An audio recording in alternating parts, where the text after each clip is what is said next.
Did you see that shit? MMA podcast. Hosted by mixed martial arts journalist Mike Strauss, aka Strauss21, and Chicago's number one underground comedian, Apollo Taj Mahal. Yo, Apollo, What's up, man? did you see that shit? What shit? We got robbed this weekend, Bellator 194. We should have an extra round of that Mitrione-Nelson fight. I don't think they could have done another round. Well, by rule, I think they were supposed to, because in the tournament format, I believe they should have had a sudden death extra round. I guess they did get it right, because according to the judging, Mitrione did win. But I believe, and you do too, that fight should have been a draw. You know what? This is the problem with fighting, and it's so interesting. Like, do you weigh the last round as important as the first two rounds, or is it more important? I think each round is equally important, right? I mean, because it's a fight. So each round should equally be important. But not only that, you know, if you're Roy Nelson or you're a Roy Nelson fan, I can see where you're upset because he landed takedowns and he had some top control. But my issue with that is this. You waited to the last minute of the round to do it. You barely landed any top damage. And in the third round, when you finally did have some time on top with that crucifix, you know, I think you won the round. I think you got a 10-8, and I think that one judge that scored it, a draw, got it right. But Matt Mitrione advances. You know, I'm not mad with the decision. I'm not either. It's so hard with the judging of MMA and fighting in general, combat sports. There's a lot of rules of thinking. You know, some people believe each round is its own individual thing, and you cannot judge one round based off of another round.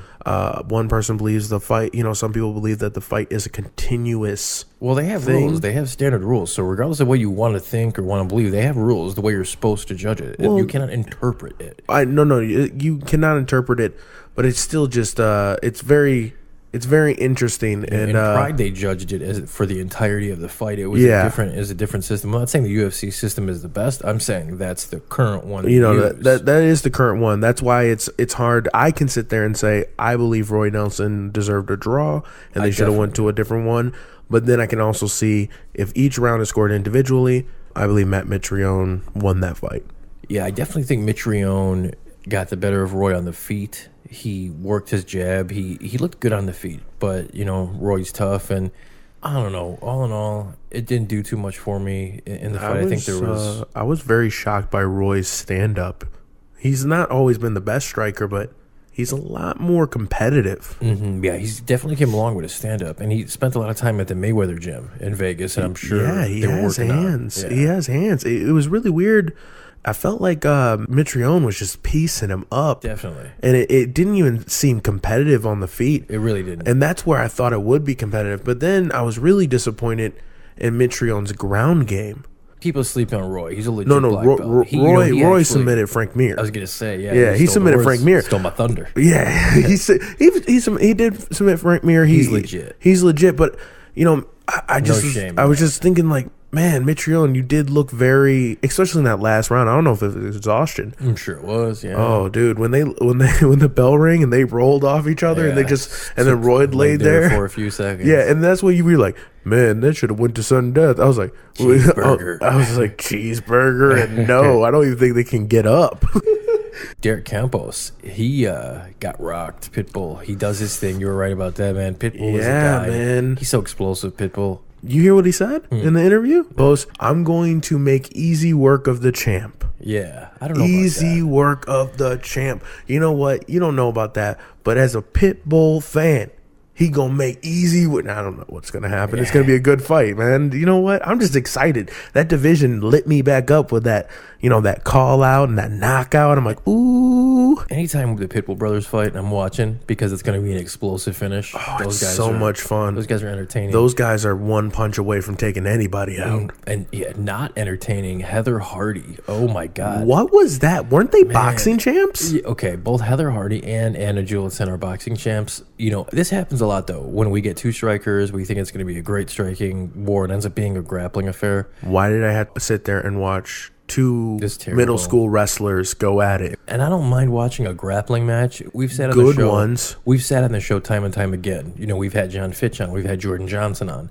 We've talked about how we like Ben Askren and Chael Sonnen. We like the grappling game in mixed martial arts. Don't get us wrong, but this was just ugly. This was boring. This wasn't enjoyable. It was watching middle schoolers roll around and, oh, I just learned a double leg. Oh, this is what a choke out is. You know what? Listen, man, I don't go and start trying to be a dramatic actor. That's not what I do. I go and tell jokes. Man, what is going on? At least Heather Huddy did get back on track with the win, but I mean, she's gonna. It's not impressive. Yeah. I'm sorry. You did say I hope that they bring her up right because she's talented. She might be talented, but for being on a pretty big card to not bring your A game the way she did, it's not a good impression.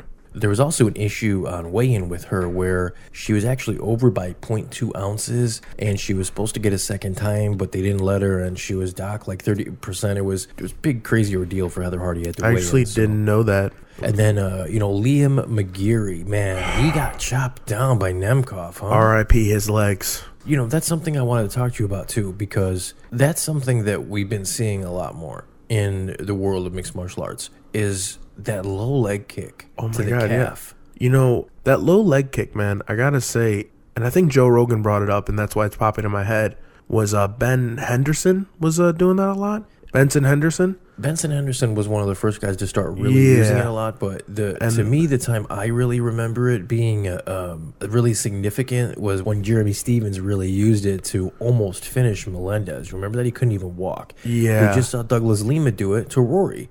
And it really shows how tough Roy was. And McGeary tried, man. 58 seconds left in the fight. He tried his damnedest to just Nemkov, that big young Russian. That kid looks like a stud. We didn't even get to see his ground game, and supposedly that kid is like a top-level ground player. So I'm very excited to see what happens. But, man, Liam, I'm so sorry, man. Your legs must be destroyed. That was rough. Nobody could take those. It's kind of the same thing with body shots. If you get hit with them, you get hit with them, man. There's really nothing you can do. And when you get hit in your calf like that, why are we seeing this newer technique just now really start being prevalent, this low leg kick? It's very weird. I think it's showing us how young MMA is and how evolving it is, and why I'm very excited for the future in these young and up-and-coming guys, because they're just going to be doing things we ain't never seen before. Yeah, I mean, even in the next couple of years, we're going to be seeing things that are just like, what? Where did this come from? I know, it's ridiculous. I'm so excited. And then Claxton, he pretty much ran through Perez to kick off the main card on Paramount. Good way to kick it off. Not much to say. It was done. Yeah. It started. It ended. It was not even fair. And if you haven't figured it out yet, you are listening to the Did You See That Shit Mixed Martial Arts Podcast. I am Mike Strauss with Apollo Taj Mahal. If you guys like what you're hearing, we know you do. Participate. Give us a call. Let us know what we're doing good. Let us know what we're doing bad. Let us know something. Give us a call, 708-669-477. Give us an email, mike@didyousee.shit.com. Of course, participate with us on all the social media platforms, guys, whether it's Instagram, Twitter, Snapchat. It's all the same. DYSTSP, and just put a little underscore in between there, or just search Did You See That Shit Podcast. It'll pop up. A little orange smiley face with poop in his eyes. You'll find it. We also want to take a quick little minute and shout out to Leaks Pro, an amazing little pro audio company. Check them out, guys, at lyxpro.com. They have everything you need, whether it is headphones, XLR cables, pro audio gear, stands, microphones, soundproofing. They pretty much have the whole gambit, guys. Definitely check them out. They are not just a pro audio company. They are much, much more, and dollar for dollar, you really can't find a better piece of equipment out there. And their headphones are so good, they make Apollo want to work out. So listen, if that's not reason enough to go out and check them out, I don't know what is. Well, also a great beach pod. Oh, real quick, I want to give a huge shout out. Curtis Blades, it's his birthday coming up in a couple days. By the time this podcast comes out, it probably should be his birthday. Happy birthday, Curtis Blades. I want to bring this up. He put a Facebook out about a year ago. He says, I want to crack the top 10 before my birthday. Yeah. Well, that boy cracked the top 10 into the top 5. Good job for overachieving, man. He said, his goal was to get into the top 10, and he just reposted that, and he said something about it feels good to hit your dreams or exceed your dreams. Yeah, it was pretty amazing. Yeah. And another thing, the UFC Chicago card, he hasn't been announced on it. but No. But someone has been announced. Yeah, UFC 225, man. Hopefully he is going to be on that card, Curtis Blades. I reached out to him, too, so we're probably going to have him on the show in the next couple of weeks. So I know he's so busy excited right now. But yeah, the very first fight for UFC 225 has been announced, and it is a barn burner, man. It's Claudia Gadelha against Carla Esparza. Now, this is very interesting. This is a great fight. Esparza was the very first ever champ in that division. She was the very first ever 115-pound champ. She's ranked 7th in the world. Claudia Gadelha, she's 4th in the world. She has challenged for the belt before. She looked really good in her last bout, and Gadelha is, she on any given night, she's one of the top women. So this is a fun fight. Now, listen, this isn't a main event, and I hope this doesn't end up being the co-main event. But this is a nice little main card fight. Dude, this is an awesome fight. I'm a huge fan of both of these ladies. They both can go out there and just get it. You know what? If that is just in the main card, or even the undercard, that's a main card fight. I think it is too. But let's say the headliner on the prelims, only if they super stack it. Yeah, please super stack it. Man, what were you telling me earlier about a rumored fight on that, but not confirmed? We've talked about it in one of the shows before, too. CM Punk and Mike Jackson. That's rumored. We talked about CM Punk probably being on the card. That's not a surprise to anybody. Is that getting any closer? You hearing any words? That's probably going to be on there. Listen, it's about 90%. That's probably going to be on there. It'd be a fun fight. I like to see where they put it on the card. That would probably be your headliner of the prelim, or that's a main card only because he can sell tickets, not because of talent. That's for sure. No, it's not because of talent. It's tickets, but it's cool. And another guy who I hope to get on that card, man, is Jose Shorty Torres, the real champ. He just defended one of his belts in Titan last weekend. He's the guy that the UFC has reached out to before, and they've offered him numerous contracts, but it just has never worked out with injuries and timing for him. He's going to get on that Chicago card, I have a feeling. If he gets on that card, that's going to be a catapult, and you're going to see a guy who can really fight. Oh, he's unbelievable. There's a gif of him right now going around from his combo that he used to finish the fight from this last weekend. The kid's amazing. Him and Curtis came up together in Chicago with a talented group of guys. Listen, I'm telling you, this kid, man, this Shorty Torres, for you guys that don't know who he is going to be the future of the 125-pounders and 135 if he so chooses. He is that good. I would like to see him at 125, though. I think he could be the guy that ultimately beats DJ and takes over. Really? I've been on record saying this for a couple of years, and now I'm excited. So hopefully he gets a chance to If he gets in, that card's stacked already. For sure. So, Joe Rogan had Ben Askren on the podcast not too long ago, his MMA podcast. Askren is a guy you and I both have a lot of respect for. We've talked about him on the show before. It's a bummer he never got to fight in the UFC. Him and Dana have had beef, and Dana, beef. Yeah, he called him a roided up, bald-headed guy, among other things. But when Askren was on the Rogan podcast, Rogan put it out there he would love to facilitate a meeting between Dana and Askren, trying to get him in the UFC, and the UFC actually retweeted this. So I wanted to ask you, man, do you think there's a possibility at all that Askren could fight in the octagon? If Tito Ortiz could have fought in the octagon, how bad their beef was, anybody can fight in the UFC. It doesn't matter how bad the beef is. So you think that Askren can make good with Dana, and he can potentially fight? Good. Dana White's a businessman. He doesn't care if you like. Do you sell tickets, and does it make sense? If they promote him right, Joe Rogan, just do one preview about how great Ben Askren is. If you get Ben Askren, you already got the hardcore fans. Every one of them. Right. And if you get him the right opponent, like GSP, Tyron, I know he won't fight Tyron. Diaz, I think Diaz would be fun. Well, I don't, because I think Askren would take him down and make it an Askren fight. Well, so. Diaz is a black belt, man. He's no joke on the ground, man. He's not. I'm not saying he is, but he did the first go plata, man. Askren has a certain way to nullify people's jiu-jitsu. Yeah. I definitely would like to see a GSP or Diaz fight. I think Diaz could make it interesting on the ground because of his style. There's been a lot of guys throughout time that we've wanted to see in the UFC, but we just haven't been able to see him. It hasn't worked for whatever reason, whether it be Fedor. Timing. Right, Fedor comes to mind. Sometimes it's timing, sometimes it's personnel, sometimes it's management, sometimes it is Dana, sometimes it's just people clashing. We had the chance to speak with one of these gentlemen, very cool guy. He's my new favorite person. Dude, Antonio McKee Sr. was one of the best in the world. Unfortunately, he fought at a time when the UFC didn't have his divisions. He eventually did get his chance, and There's no way around it. He didn't get a fair shake. No, But not at all. very cool guy. Gave me some time to speak with him.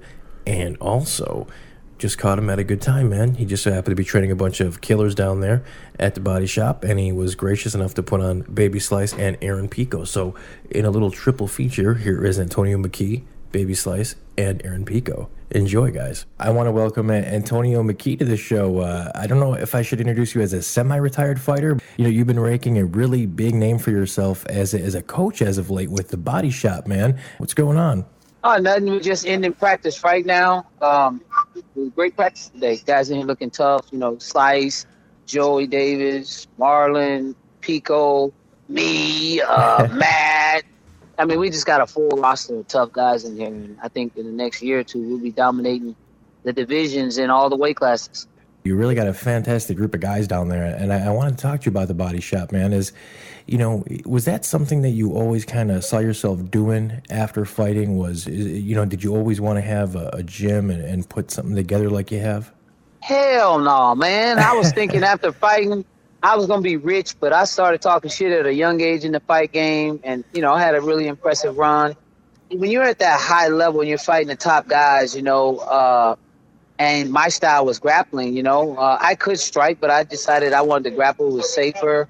I didn't suffer any injuries. I fought some great names when they were up and coming, when I was up and coming, and I fought some great names on the way out. And I'm still fighting. Soon, I'll probably be doing a son and father fight with Bellator, my son. I didn't expect to do any of this. I just was having fun. I had a lot of money from real estate and businesses that I own. I had a lot of fun. And it was a place to just go get my rocks off. And eventually I ended up being really good at it. And so tried to pursue it as a career. Unfortunately, there's a lot of things that was shady about this sport. It's not a sport yet. It's still entertainment. On the lower levels, it's a sport. But on the upper levels with the big names, it's entertainment. Mm-hmm. So, I took one step at a time. And, I wanted my son to go into something else. And he was like, Dad, I want to fight. I watched him fight a couple times, and I said, wow, this kid's natural. So we just started adding to his arsenal. Next thing you know, he's 10-0 in Bellator. I think he is probably one of the 2 or 3 best 145ers right now, like young up-and-comers. You know what I mean? Like that next wave. Your son, if he keeps progressing, we may be talking about him as the best 145er ever.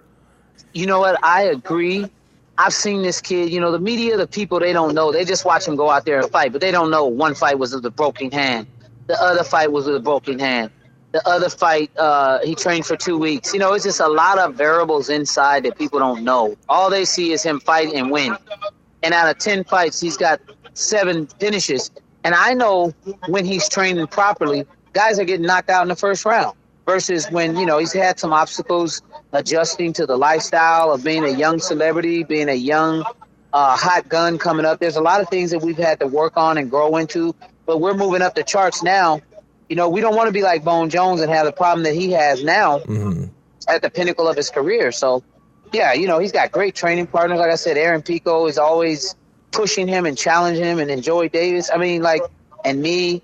It's just the room is so crazy to have so much talent at one time, and they're all different. So I have to put on different jackets, different hats when I'm teaching each one individually. And the reason why I believe we're doing so well is that I don't try to push any style on a fighter. I watch what they do, and I add moves. I add stuff to where they're at already. And that's where they're all so different. You don't see all of my guys fighting alike, like a lot of these camps.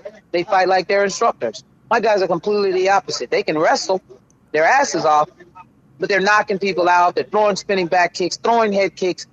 So, I believe that, it's just, this is going to be my way of getting what I deserved a long time ago. Yeah, it's very cool. It sounds like you really encourage the art and the martial art, and I imagine, Aaron Pico is probably one of the best wrestlers in Bellator. I imagine he is paying big dividends with your son working with the wrestling defense. Yeah, AJ can wrestle. But he never decided to wrestle. I mean, he's a really good wrestler. Him and Pico go at it every day. As far as wrestling, I give Pico the slighter edge, but then there's a lot of submissions. AJ's real slick with submissions, and he'll catch you. He catches everybody in the gym, so it's nothing unusual. Yeah, I would probably, have to agree with that. I mean, you're his father, and I think you were probably at the time you were one of the very best in the world. But unfortunately, the UFC didn't have those weight classes that you competed in. And I wanted to talk to you a little bit about that because you kind of alluded to it. You did finally get your shot, but then you lost a very close split decision, and then they got rid of you. What really went down there? Well, over the years and years and years, I've always been a front. When Jens Pulver was the champion, I would kick the shit out of Jens Pulver. Even Matt Hughes. Matt Hughes was the champion. I would out-wrestle any of those guys and beat them. But they would never make that fight happen because I didn't understand. I wasn't a corporate boy. I didn't play that game. I talked shit. And I had no respect for Dana White. I thought Dana White was straight out. I thought he was a punk. He's a coward. Why? Because he talks all this shit and he walks around like he's this fucking tough, steroided, bald-head guy when he doesn't even know. I was so close to him before the UFC ever blew up when he was doing cardio kickboxing classes and, my boy, little weird ass. And then all of a sudden, you're a tough guy. It wasn't that I'm calling him out because he was successful. I'm calling him out because once he got successful, how he conducted himself. He's a total disgrace to the sport to me. He's done a lot of good stuff for the sport, but he's still an asshole. You know what I mean? And so he's heard some of the interviews. Once they signed me in, he heard some of the interviews, and I knew then that I was going to be released. But if you watch the fight, I won that fight. Everybody that saw that fight saw me win that fight. Volkman didn't throw 2 punches. And I walked away from that fight with not an injury. His face was busted up. I didn't get hit one time, I don't think. Yeah, I recently watched that fight, man, and it's really hard to not score it for you, and I'm being completely honest there. So that's it's crazy. Dana White, he definitely holds a grudge. We know that, right? Yeah, but I expect that. I expected it. I should have finished the guy. I didn't go out and wrestle like I normally do. I was trying to do a little bit more on my feet. It was just a really uncomfortable night for me. A lot of stuff going on in my life. I don't make excuses. I make adjustments. I did make my adjustments that night. I move forward. And you know what? I'm becoming a great coach with a fire lit under my ass, and I train every day with these guys just as hard. I'm in here trying to get it like they get it. No, you really are, man. You really are becoming an excellent coach, and your record 29-6-2. That's not too shabby either, my man. So I think you're one of the very best, and I love the role that you're transitioning to into mentor, father, fighter. I just think it's awesome, man. And I think your son. I really think that kid's special. And I think you're just doing really positive things out there. Yeah, man. Yeah, you know what? I'm staying humble. We don't get a lot of press at the Body Shop. There's not a lot of people talking about, give McKee his respect, his dues. I don't give a shit anymore. Fuck him. Fuck off and die. Mm-hmm. I'm going to win these fights like we've been winning impressively. We're going to take guys out. We're going to hurt people. And I'm going to stay humble, and we're going to stay humble. And you know what? God gets the glory. I don't need it from anybody else. That's it, man. I appreciate it. Do you do any social media? Do you want to tell everybody where they can follow you? Hey, Antonio McKee, Instagram, and, Facebook, Antonio McKee.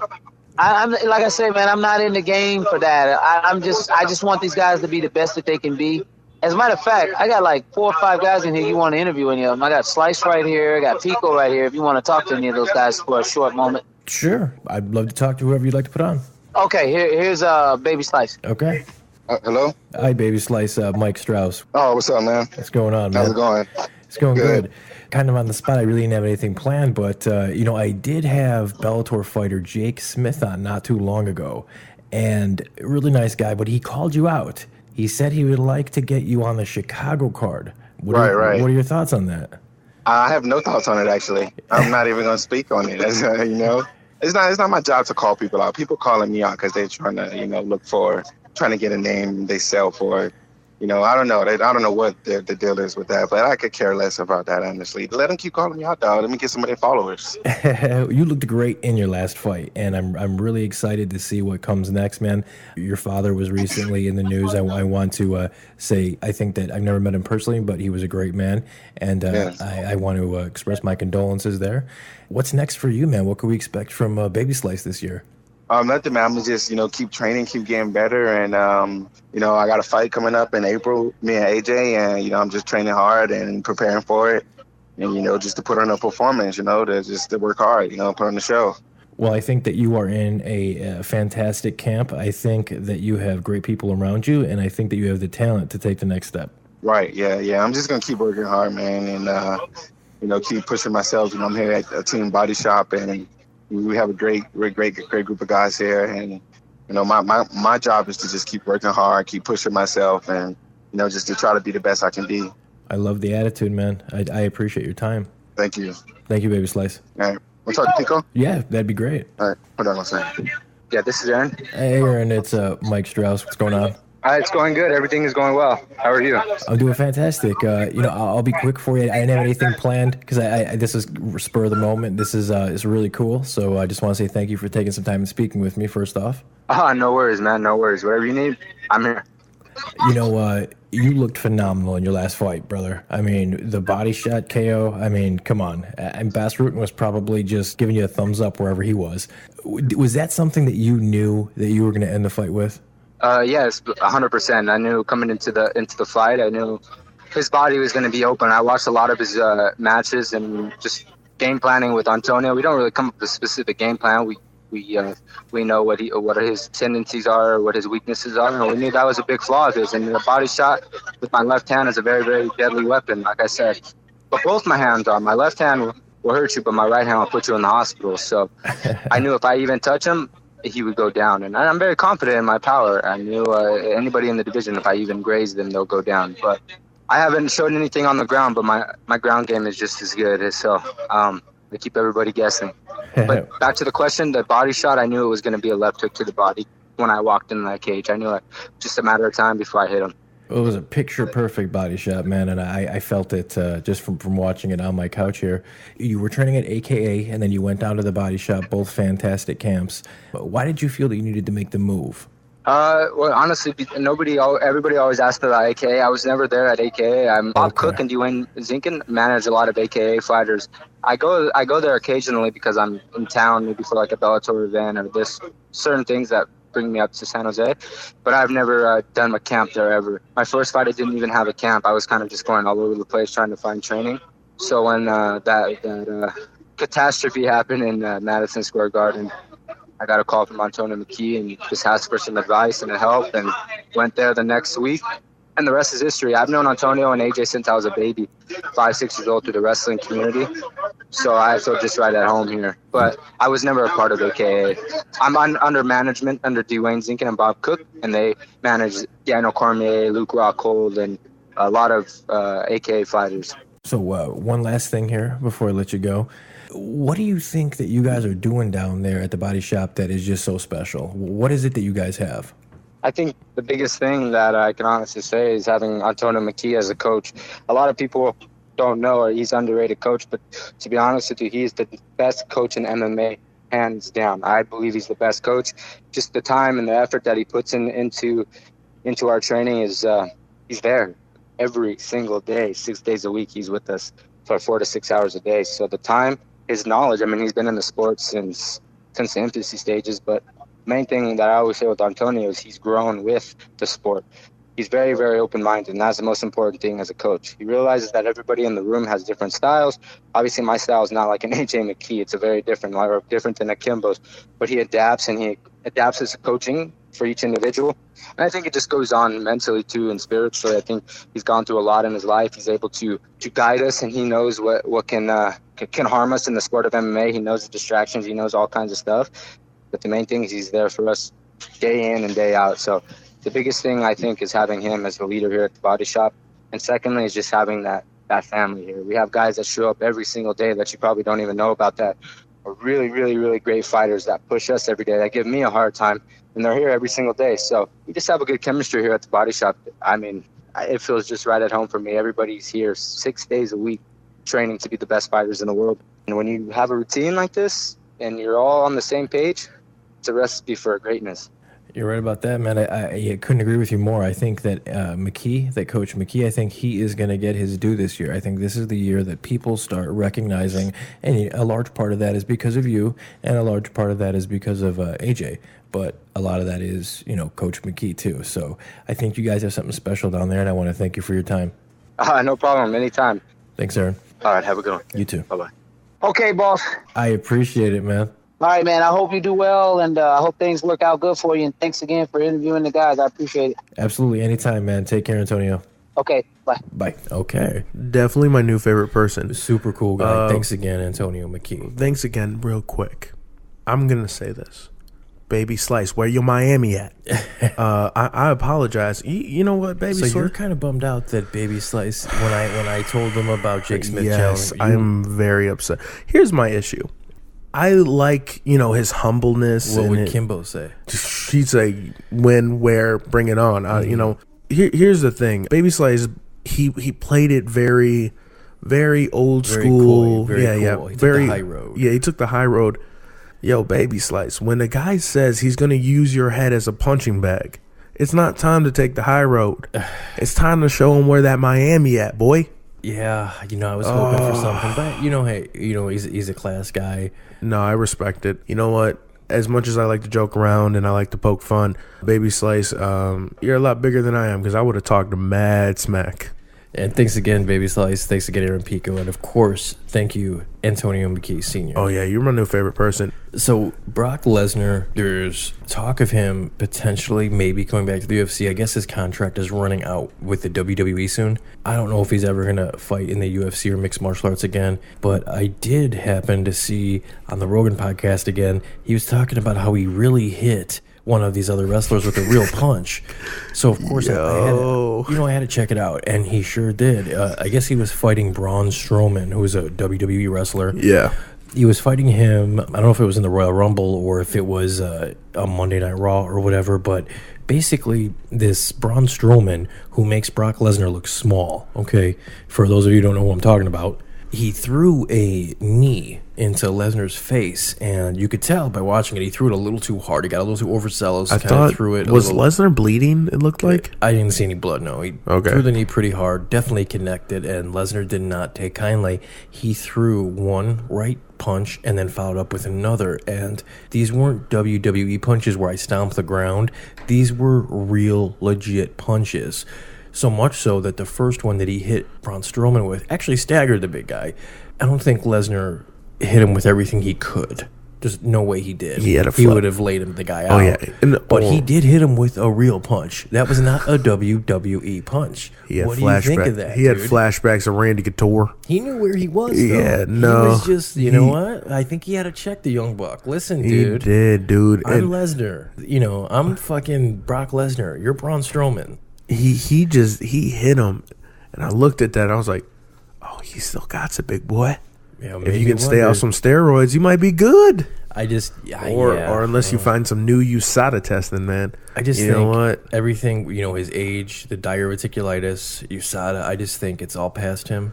But it was fun. No, he just really needs some Mexican supplements. That's all he needs, and Big Boy's good to go. Risen, Bellator. Maybe he'll be the newest entry into the Bellator heavyweight Grand Prix alternate. If he did, that would really look out, UFC. The Bellator's on its way. Come on. I ran a couple of Twitter polls not too long ago. One of them was after Mark Hunt lost. I just threw it out there on Twitter. I wanted to see if people thought Mark Hunt could possibly be the next entry into the Bellator heavyweight tournament as an alternate, Yeah. And I put this out after he lost. 50% said yes. They think he will. Interesting. What do you think? Man, Bellator. Everybody getting knocked out. That's really all I can think. I think, 60% is right. No, 50%. 50%, so 50-50. Man. No, it wasn't 50-50. 50% say it was 50% said yes. Ooh. 20% said no. A couple percent said they didn't care. There was other options. Mark Hunt. You know what? He got beef with the UFC. I'd put some money on that. I could see him being in Bellator. Yeah, I think he might end up signing with Bellator, but I don't know if he's going to end up in the heavyweight Grand Prix. We'll see. It was fun, though. And another one I ran, Curtis Blades. I wanted to know if people think Curtis could be better than Kane was. 60% think no. That was surprising. You think he will be? I think he will be by yeah. I think he does by default. And this sounds really mean. Explain. I don't understand. So I really love Curtis Blades as a fighter. I think he is on his way to being the next champ. Mm-hmm. Just due to how young he is, due to the age of the heavyweight division, his skill set, and everything that blends together. The one thing I think he misses that Kane had, and why it will be difficult for him, why I think he'll win by default because Kane was so injured, we never saw Kane at his full potential. I'm talking about mastering pretty much everything in his prime of training, knowledge, and everything. We never saw that Kane, and we never will. Because even if he comes back, it's done. He's not. That magic's gone. Not as athletic. Not that the magic's gone. It's just that his athleticism, that thing. The time is past. Yeah, that's gone. His skills might be great. His knowledge might be great. But we never got a chance to see him with all of that together. So I think Curtis Blades will be one day what Kane wasn't. Because we will most likely, due to the fact he's rarely ever, knock on wood, not injured as much, I don't want to put that on anybody, but he's not very injury prone, as we can see. Due to his skills, we'll see the height of his skills, knowledge, and athleticism.